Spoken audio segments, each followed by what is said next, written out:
기도드리옵나이다. 아멘. 옆 사람하고 한번 인사하겠습니다. 참 잘 오셨습니다 라고 인사합니다. 오늘 함께 일부 예배에서 은혜를 나누게 되어서 감사를 드립니다.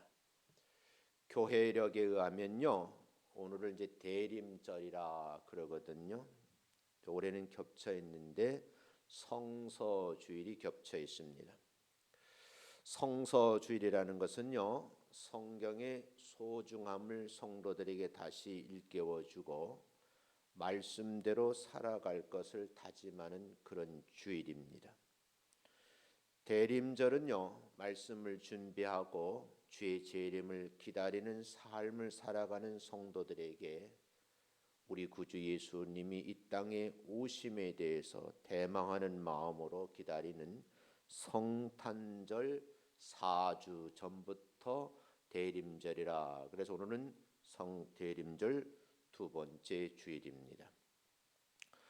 오늘 본문 말씀에서 우리가 함께 은혜를 나누셔야 되는데, 그 말씀 가운데 예루살렘 성전이 무너질 것이다 라는 말씀을 하셨습니다. 그 말씀이 본문 이제 마가복음 13장 1절에 있습니다. 같이 한번 읽어보겠습니다. 1절 있습니다. 시작. 예수께서 성전에서 나가실 때 제자 중 하나가 이르되 선생님이여 보소서, 돌들이 어떠하며 이 건물들이 어떠하나이까. 여기서 이제 성전은요, 단순한 건물만 의미하는 것이 아니고 성령 체험한 믿는 성도들도 함께 포함하는 말씀이에요. 고린도전서 3장 16절 말씀을 다시 한번 읽어보겠습니다. 한번 읽습니다. 시작.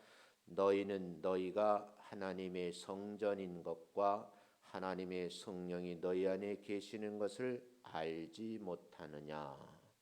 우리가 믿음 생활을 하면서 신앙 생활을 바르게 한다면서 잘못 생각하고 착각하고 있는 것이 뭐냐면, 내 안에 성령님이 계시다는 것을 때로는 무시하게 될 뿐만 아니라 잊어버리는 경우도 있다. 그래서 늘 자각하라는 그런 말씀이죠. 고린도전서 3장 17절을 보면 누구든지 그랬어요. 하나님의 성전을 더럽히면 하나님이 그 사람을 멸하신다, 그렇게 되어 있거든요. 한번 읽어보겠습니다. 17절 시작. 누구든지 하나님의 성전을 더럽히면 하나님이 그 사람을 멸하시리라. 하나님의 성전은 거룩하니 너희도 그러하니라. 여러분, 하나님의 성전은 거룩하기에 여러분과 제가 거룩한 삶을 살아야 된다는 말씀으로 이해하시면 됩니다. 그런데 문제는 주님의 재림이 가까워진 이때에 성령 충만한 삶을 통해서 거룩한 삶을 살아야 되는데 그렇지 못한 경우가 있다. 그래서 1절에서 예수님께서 성전에서 나가실 때라고 그랬어요. 나가실 때에 제자들 중에 한 사람이 선생님에게 여쭈어 본 거죠. 그 질문한 내용은 예루살렘이 돌을 깎아서 만드는 성전이니까 이 돌들이 어떠하며 이 건물들이 어떻게 되겠습니까? 라고 물은 거죠.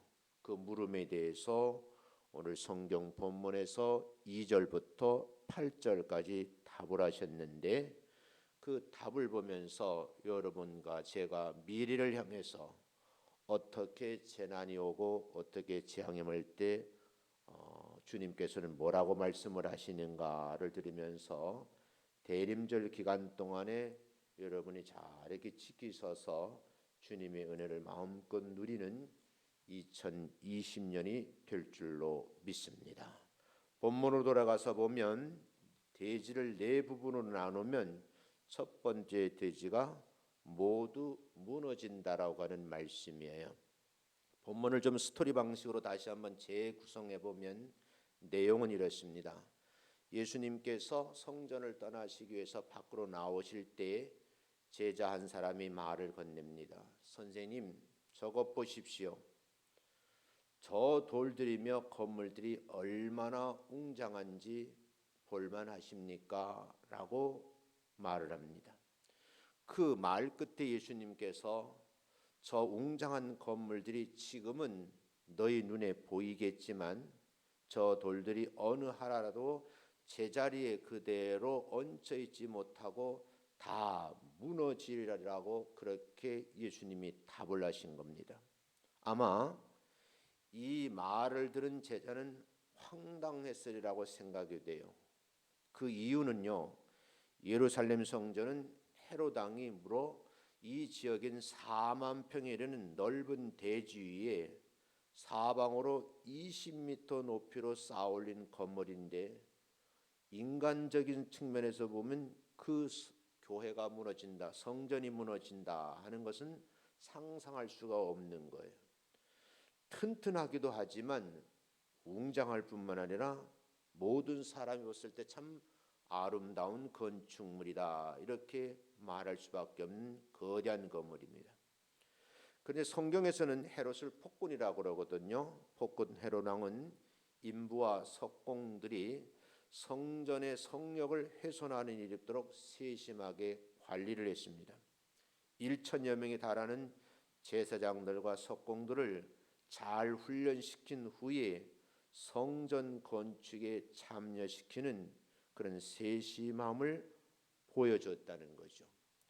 그만큼 이 헤롯 왕에게 있어서 성전은 큰 의미를 가지고 있었습니다. 공사가 마무리되었을 때 대성전이 너무 아름다웠고 눈이 부실 정도라고 했습니다. 그래서 사람들은 이 건물을 헤롯 성전이다 이렇게 부르게 되었어요. 이런 과정을, 이 광경을 지켜보았던 제자로서는 본문 2절에 돌 하나도 돌 위에 남지 않고 다 무너뜨리라는 말씀을 이해하기가 어려운 거죠. 그런데 여러분, 성경 역사를 보면 예수님이 이 말씀하신 것처럼 기독교 역사는 이 사실을 기록하여 남겨놓고 있는데, 추후 70년경에 로마 군대가 들어와서 이 헤롯 성전을 완전히 파괴하고 그리고 정말 돌무덤이 되고 마른 겁니다. 여기에서 예수님을 믿는 모든 사람들이 한 번쯤은 생각해 볼 일이 있는데, 그것은 뭐냐 하면 내 자신과 내가 섬기는 이 마음의 성전을 돌아보아야 된다는 거예요. 아무리 자기가 지은 성전이라고 해도 아름답고 튼튼하고 화려하다 할지라도 하나님이 원치 않으시면 무너뜨려 버리신다, 이제 그런 의미인 거죠. 그래서 여러분, 이 말씀 속에서 보면 모두 무너지라는 말씀이 이루어진다는 거예요. 주님의 재림이 가까운 이때에 우리 자신이 불신앙에 빠지지는 않았는지 한번 여러분과 제가 12월 달을 보내면서 신앙적인 측면에서 자기 성찰이 있어야 하지 않을까, 그런 생각을 해봅니다. 요즘 말들이 많아요. 교회가 타락하면요, 주님은 무서운 심판을 하십니다. 교회가 타락했던 이유는 뭘까요? 그 교회 구성원 성도들이 타락했다는 겁니다. 가끔 보면요, 목사님들이 설교하는 내용을 들어보면 그 언어가 거칠기가 이루 말할 수가 없어요. 강단에서 울려 퍼지는 말씀은 순화된 말씀, 절제된 언어를 사용해야 되는데, 마치 개그맨 같이 또는요 자기 한풀이 하는 것 같이 그렇게 강단을 어지럽히고 더럽히는 분들도 있더라고요. 주님은요 말씀을 합니다.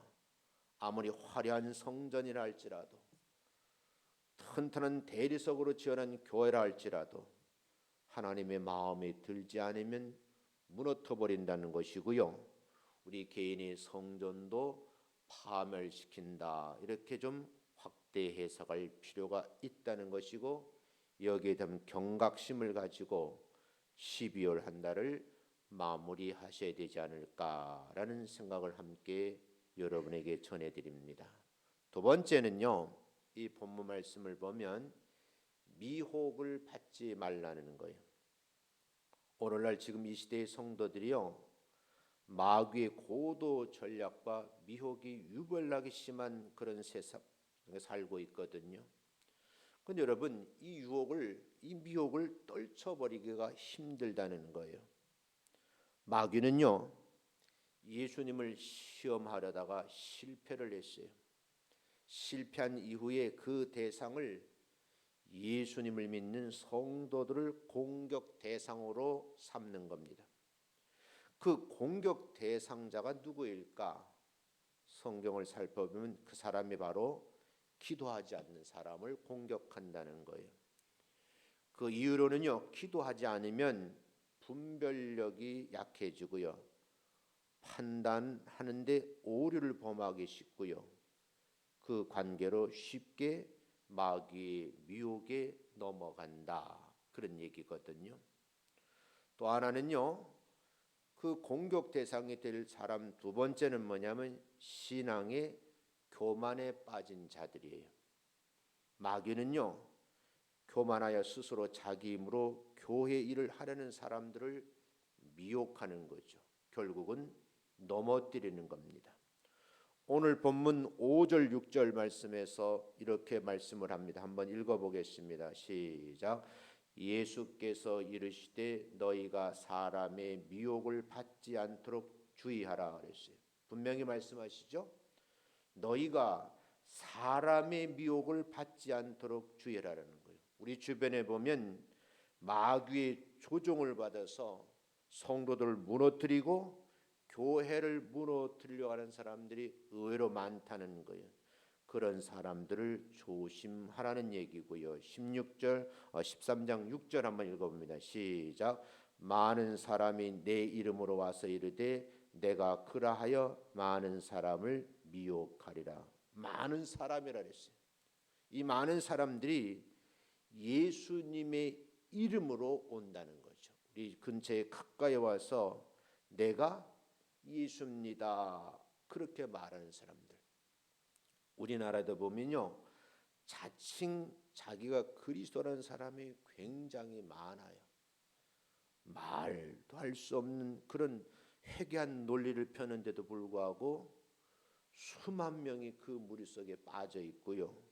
심지어는 어떤 여목사님인데 타작마당이라 그래서 따님이 어머니를 싸대기를 때리는 말도 안 되는 신앙적 행위를 하면서 그 굴레를 벗어나지 못하고 외국이죠, 피지에 가서 비참한 생활하는 사람들이 있는 거예요.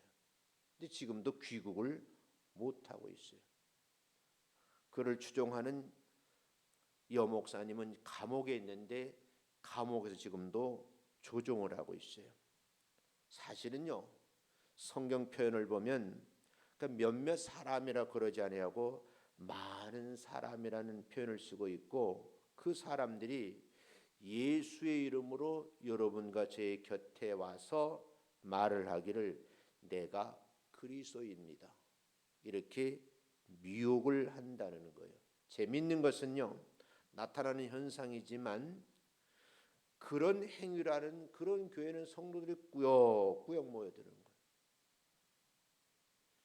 여러분, 성락교회 김기동 목사님이 이단이라는 소리는 아주 들린 지가 오래됐어요. 무너지고 있지만 성도들이 어마어마한 성도들이 모여있고 교회도 거대합니다. 그 옆에 있는 만민중앙성결교회는 말도 안 되는 교리를 가지고 성도들을 유혹하는데, 더 안타까운 건 한국에서 내노라는 학벌을 가진 사람들, 정말 머리 좋은 사람들이 거기에 빠져서 나오질 못하고 있다는 것이 너무너무 안타까운 거죠. 성경을 성경대로 해석하고요, 교회의 역사와 신학적인 그런 칼날을 지키면서 전통을 이어가고 정통 예배를 드리는 그런 교회는 자꾸 숫자가 줄어든다는 것이 무엇을 말하는 것인지 한번 고민해 볼 필요가 있다는 거죠. 5절 6절을 참고해 보면 마귀의 유혹을 물리치는 방법이 있을까? 그 물음에 대해서 해답은 바로 말씀을 붙들고 기도하라는 거죠. 마귀의 주로 사용한 무기가 있습니다. 그 무기가 거짓입니다. 이 거짓 행위를 하고 거짓말을 하는 우리 가까이 있는 많은 사람들을 보면 성경적 표현을 보면 화인 맞은 양심인 거예요. 상대방을 무너뜨리고 그 사람을 파멸의 늪으로 끌어가면서도 좋은 말을 하면서 우리 교회에 와야 됩니다. 우리 신학원에 와서 공부를 해야 됩니다. 상담을 해야 됩니다. 우리 시설은 평생 교육원이 있는데 다 공짜입니다. 그리고 우리 단체에서 만든 물건을 사셔야지만 몸에 유익이 됩니다라고 말을 하는데 그 미혹을 떨쳐버리지 못하고 거짓말에 넘어가고 거짓 행동에 속는다는 거죠. 마귀에는요 진실이라는 것이 없습니다. 마귀가 주로 사용하는 도구는요 우리가 아는 대로 네 글자예요. 간교, 괴율이란 말이거든요. 간교하기가 짝이 이룰 수가 없습니다. 그래서 여러분 마귀를 이길 수 있는 비밀의 무기는 뭐냐? 내가 말씀을 붙들고 진실해지는 겁니다. 진실의 바탕은 하나님의 말씀밖에 없다는 겁니다. 여러분 이 진실함과 더불어 예수를 믿는 믿음으로 승리하시기를 주의 이름으로 축원합니다. 그 진실 자체가 누구일까요? 바로 예수님이십니다. 그래서 마귀와의 싸움에서도 말씀으로 물리치는 모습을 우리는 볼 수가 있는데 성경은 분명히 말하기를 재난과 재앙이 임할 때 대비하는 그 대비책으로 미혹을 받지 말라는 말로 정리를 하고 있습니다. 세 번째는요. 이 말씀 속에서 보면 두려워하지 말라는 거예요. 우리 주변에 무너지는 사람들이 참 많이 있어요. 마귀의 미혹에 넘어지는 분들은 바로 한마디로 정리하면 두려움을 이겨내지 못한다는 사실이에요. 안타깝게도요 극단적인 선택을 하시는 분들의 공통점이 있어요. 이런 분들을 보면 일단 삶을 살아가면서 개인적으로 개인의 삶을 극복하기 어려울 때 가장 무서운 것이 두려움이 밀려오는 겁니다. 이 두려움이 나를 엄습하게 되면 판단을 부정적으로 하게 되고요. 나 외에 다른 사람이 말을 하나도 믿지를 않는다는 거예요. 그런데 여러분 믿는 사람도 여기서 예외가 아니라는 거예요. 믿음을 가지고 신앙생활을 하면서 두려움을 이겨내지 못하면 하나님을 부인하는가 하면 믿음을 잃어버리고 마침내 하나님마저 부인하더라는 겁니다. 제 주변에도 이런 분들이 참 많이 있습니다. 여러분 어떻게 하면 이 두려움을 떨쳐버릴 수 있을까? 성경을 성경으로 한번 살펴보고 해석하는 것이 나을 것 같아요. 성경을 한번 보겠습니다. 마태복음 14장 22절부터 33절까지 읽어보겠습니다. 천천히 읽겠습니다. 시작. 예수께서 즉시 제자들을 제초가사 자기가 무리를 보내는 동안에 배를 타고 앞서 건너편으로 가게 하시고 무리를 보내신 후에 기도하러 따로 산에 올라가시니라. 저 물매 거기서 혼자 계시더니 배가 이미 육지에서 술이나 떠나서 바람이 거스름으로 물결로 말미암아 고난을 겪더라. 밤 사경에 예수님께서 바다 위로 걸어서 제자들에게 오시니 제자들이 그가 바다 위로 걸어오심을 보고 놀라 유령이라며 무서워하여 소리 지르거늘 예수께서 즉시 이르시되 안심하라 나니 두려워하지 말라. 베드로가 대답하여 이르되 주여 만일 주님이시거든 나를 명하사 물 위로 오라 하소서 하니 오라 하시니 베드로가 배에서 내려 물 위로 걸어서 예수께로 가되 바람을 보고 무서워 빠져가는지라 소리질러 이르되 주여 나를 구원하소서 하니 예수께서 즉시 손을 내밀어 그를 붙잡으시며 이르시되 믿음이 작은 자여 왜 의심하였느냐 하시고 배에 함께 오르매 바람이 그치는지라 배에 있는 사람들이 예수께 절하며 이르되 진실로 하나님의 아들이소이다 하더라. 아멘. 이 성경 말씀을 가만히 읽어보면요, 갈릴리 호수를 건너가던 중에 풍랑을 만나게 된 거예요. 일단 위험을 맞이하게 되니까요, 이 배에 타고 있던 많은 무리들에게 제일 먼저 밀려오는 것이 두려움이에요. 두려움이 엄습해오는데 이걸 이겨낼 방법을 찾지를 못하는 거예요.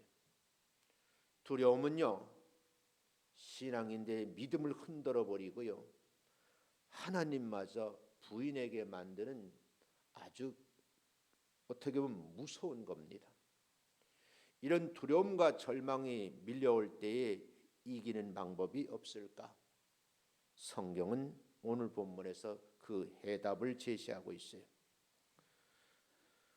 풍랑이 몰려와서 배가 파손될 것 같거든요. 그때에 주님이 우리가 문제가 있을 때, 어려움이 있을 때, 힘이 들 때, 가장 힘들고 고통스러울 때에 어쩌면 예수님께서 우리의 문제를 그냥 놔버려 두지 아니하시고 내 문제에 개입하시려고 오신다는 사실을 꼭 믿으시기를 주의 이름으로 축원합니다. 제자들은요, 예수님께서 이 문제 앞에 오는 모습을 보고 뭐라고 말했느냐? 예수님 보고 유령이라 그랬어요. 우리말로 따지면요, 귀신이라는 거예요. 그 유령이 바다 위를 걸어오는 것을 보고 두려움에 떨고 있었다고 기록을 하고 있거든요. 그러니까 파도가 일어서 배가 파손돼가는 그런 모습도 두렵지만 그 파도 위를 걸어오시는 예수님을 보고도 두려웠다는 거죠. 다가오시는 주님을 바로 볼 수 있고 그분을 맞이할 수 있는 그런 믿음은 온데간데 없는 거예요. 그때에 포기하지 아니하시고 주님께서 자상한 음성을 들려주신 장면이 성경에 기록되어 있습니다. 두려움을 이겨내야 되거든요. 근데 음성을 들으면 이겨낼 수 있어요. 그래서 주님께서 자상한 목소리로 하신 말씀인데 성경에 이렇게 기록되어 있어요. 두려워 떨고 있는 제자들에게 하시는 말씀. 내니 안심하고 두려워 말라. 이런 말씀을 해요. 저는 이 말씀을 어제 여러 번 반복했어요. 이 목사야, 안심해라. 두려워하지 말라. 그런 말씀 아니겠어요? 한번 여러분 자신에게 이 말씀을 여러분 입술로 한번 고백하겠습니다. 한번 그대로요. 내니 안심하고 두려워 말라. 시작. 예수님이 하신 말씀이야. 유령처럼 걸어오는데 유령이라고 생각하니까 예수님 그 음성을 들려주시는데 아무개야 나다. 두려워하지 말고 안심해라. 말을 바꿀 수가 있어요. 마태복음 14장 28절에 보면 주여 만일 주님이시거든 아직까지도 믿지 못하는 거예요. 나를 명령하셔서 물 위로 오라고 하십시오. 예수님은 제자들이 타고 있는 배로 가고 계시고 그걸 보고 있던 베드로가 만약에 주님이시거든 음성을 듣고도 못 믿는 거예요. 나를 명하셔서 물 위로 오라고 하십시오. 그랬더니 주님께서 오라라고 명령을 하셨어요. 그래서 베드로가 물 위로 걸어갈 수 있었다라고 말씀을 합니다. 또 다른 문제가 발생해요. 주님만 바라보고 가야 되는데 일렁거리는 파도를 보는 순간에 또다시 두려움이 밀려오는 거예요. 성경은요, 분명히 말씀하시기를 바다 위를 걷던 베드로가요, 바람을 본 거예요. 거센 바람이 부니까 풍랑이 일잖아요. 세상 속에 불어오는 바람을 딱 보는 순간에 다시 공포가 밀려오는 겁니다. 그래서 결국은 물에 빠지고 맙니다. 위험에 빠진 베드로가 소리를 지릅니다. 한국말로 다시 번역하면 예수님, 나를 다시 한번 건져 주십시오 라고 말을 하는데, 그 내용이 마태복음 14장 30절부터 32절까지입니다. 한번 읽어보겠습니다. 시작. 바람을 보고 무서워 빠져가는지라. 보세요. 바람을 딱 보는 순간에 무서움이 밀려오고 그 무서움 때문에 베드로는 물속으로 빠져들어가는 겁니다. 이때 소리질러 이르되 주여 나를 구원하소서 하니 예수께서 즉시 손을 내밀며 그를 붙잡으시며 이르시되, 그때 책망하시는 거예요. 믿음이 작은 자여 왜 의심하였느냐, 이렇게 말씀을 하셨어요. 그리고 32절에 보면 배와 함께 오름에 바람이 그치는지라. 나를 무서운 공포, 두려움을 미루는 이 바람도 예수님과 함께 있으면 평안해지는 기적을 체험하게 될 줄로 믿습니다.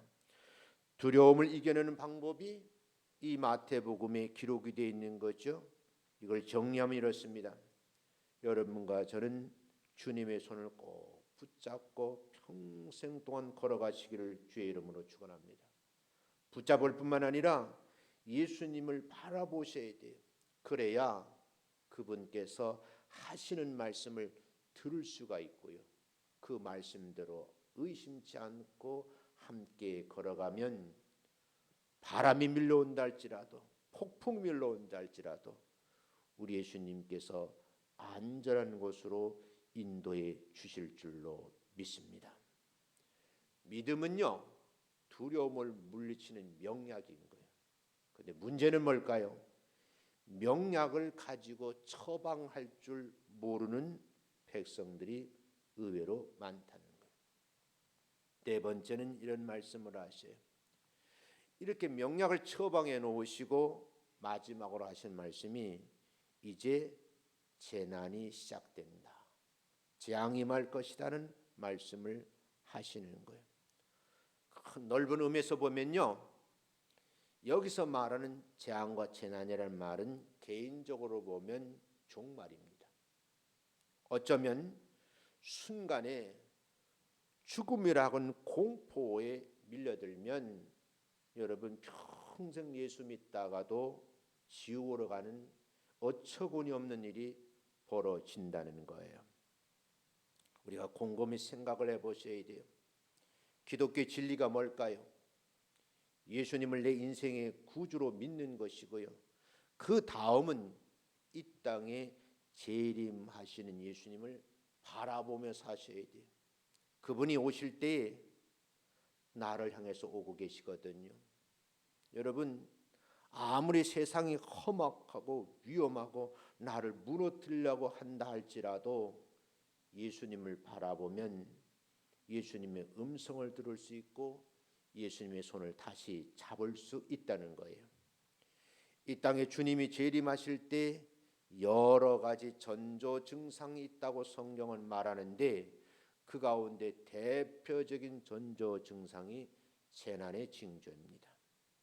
마태복음 13장 7절 8절 말씀을 한번 읽어보겠습니다. 시작. 난리와 난리의 소문을 들을 때 두려워하지 말라. 이런 일이 있어야 하되 아직 끝은 아니라. 분명히 이렇게 말씀하시죠. 난리와 난리의 소문이 내 귀에 들려오는 거예요. 이때에 두려움과 공포가 밀려올 때 우리가 할 일이 뭘까요?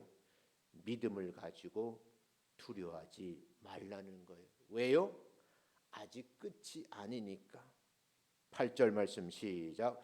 민족이 민족을 나라가 나라를 대적하여 일어나겠고 곳곳에 지진이 있으며 기근이 있으리니 이는 재난의 시작이라. 새벽 기도를 마치고요. 제 방에서 뉴스를 봤어요.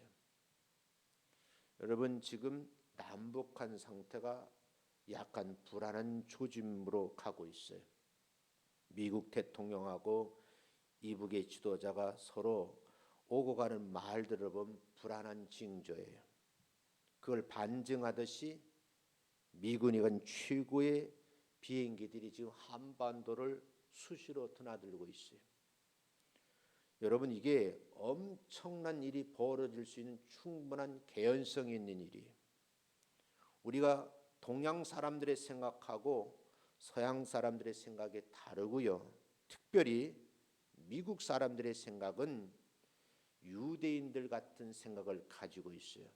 유대인들은요, 이는 이로, 눈은 눈으로 갚는 그런 사고방식을 가지고 있는 거예요. 여기에 우리 동양 사람들처럼 정의라는 것은 없는 겁니다. 여러분이 뉴스를 보면 알 수 있는 것처럼 이스라엘 민족 팔레스타인은요 반드시 보복을 합니다. 거기에는 인정사정 없습니다. 이스라엘이 약간의 피해를 입을 것 같다는 그런 징조만 나타나면 바로 공격을 합니다. 어쩌면 유대인들의 사고방식을 가지고 있는 미국 대통령이 순간에 잘못 결정하면 한반도는 불바다가 되는 거예요. 어쩌면 이 일을 생각하면서 여러분과 제가 한번 이 마지막 12월을 긴장하는 마음을 가지고 기도하셔야 되겠다라는 생각을 해요. 여러분 이걸 여기에서 아주 중요한 아주 포인트가 있는데 정치적인 일 때문에 나라와 민족을 위해서 기도를 하지 않고요. 당락에 빠져 있는 지금의 문제를 보면 한 교회를 목회하는 목사는 참 안타까운 거예요. 아무리 집안 싸움을 하다가요. 결국 큰일이 터지면 막을 수 있는 방법이 없는 겁니다. 여러분 이 12월 한 달을 곰곰이 생각하시면서 주님을 기다린 대망절, 대림절 기간 동안에 여러분과 제가 한번 결심을 하셔야 되는데 나 자신을 위해서 기도해야 되지만 더 귀한 것은요. 나라와 민족을 위해서 기도도 하셔야 된다는 거예요. 그 이유를 한 번 더 설명을 해보면 히브리서 4장 12절 13절 한번 읽고 말씀을 나누겠습니다. 읽겠습니다. 시작. 하나님의 말씀은 살아있고 활력이 있어 좌우의 날선 어떤 검보다 또 예리하여 혼과 영과 및 관절과 골수를 찔러 쪼개기까지 하며 또 마음의 생각과 뜻을 판단하나니 지으신 것이 하나도 그 앞에 나타나지 않음이 없고 우리의 결산을 받으실 이의 눈앞에 만물이 벌거벗은 것 같이 드러나리라. 여러분 히브리서 4장 12절 13절을 집에 가셔서 다시 한번 읽어보면서 기도의 제목을 삼으시고요. 정말 이 시대의 교회를 위해서 여러분 섬기는 가정을 위해서 이 나라 이 민족을 위해서 한번 기도하지 않으면 안 되겠다 하는 안타까운 생각을 가지고 있어요. 전체적으로 여러분 읽은 본문의 말씀 마지막에는 재난이 시작될 것이다 하는 알리는 말씀이에요. 중요한 것은요. 이런 재난이 시작된다고 알릴 때 불안해할 필요가 없다는 거예요. 가장 위험한 순간에도 우리 주님은 우리를 구원하시기 위해서 우리의 문제를 해결하기 위해서 가까이 다가오시는 줄로 믿습니다. 왜요? 갈릴리 바다에서 폭풍이 일어났을 때 예수님이 물 위를 걸어오시잖아요.